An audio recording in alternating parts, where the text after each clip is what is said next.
ये कौन सा हर्फ है? सीन। तो हम कौन से गुब्बारे फोड़ेंगे? वो गुब्बारे जिन पर सीन लिखा हो।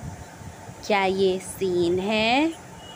हाँ, चलो इसे फोड़ें। 1 2 3। क्या ये सीन है? नहीं। क्या ये सीन है? हाँ। क्या ये सीन है? नहीं। क्या ये सीन है? हाँ। क्या ये सीन है? हाँ। क्या ये सीन है? हाँ।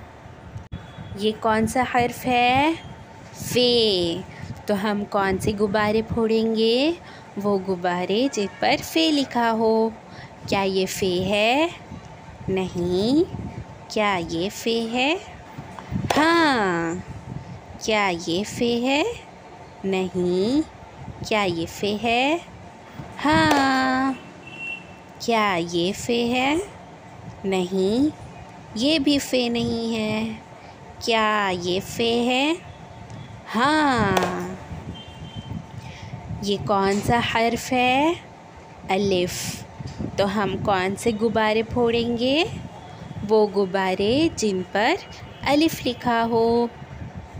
ये रहे अलिफ वाले गुब्बारे। ये भी अलिफ है, इस पर भी अलिफ है। चलो हम इन दोनों को साथ में फोड़ते हैं। 1 2 3। क्या ये अलिफ है? नहीं। क्या ये अलिफ है? नहीं। क्या ये अलिफ है? हाँ। क्या ये अलिफ है? हाँ। इसी तरह गुब्बारों और रंगों के साथ हम उर्दू सिखाते हैं, इसीलिए हमारे चैनल को सब्सक्राइब करिए।